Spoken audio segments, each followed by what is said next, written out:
কলকাতার শিয়ালদহ স্টেশনে 3টে রুটি, আনলিমিটেড ভাজি এবং সাথে কাঁচামরিচ, পেঁয়াজ এবং শসার সালাদ মাত্র 20 টাকায় বিক্রি করে। তো আমাদের দেশে এটা কত বিক্রি করে সেইটাই ভিডিও শেষে দেখাবো।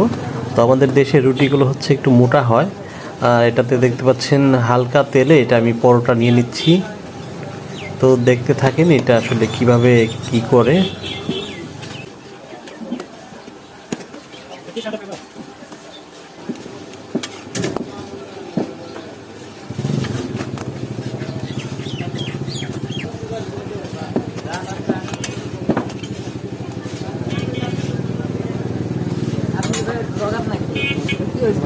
ব্লগার না, শখের ব্লগার।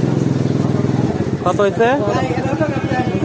40 টাকা। এই যে বাংলাদেশে এটা হলো 40 টাকা, আর ইন্ডিয়া হলে এটা হয়তো 20 টাকায়।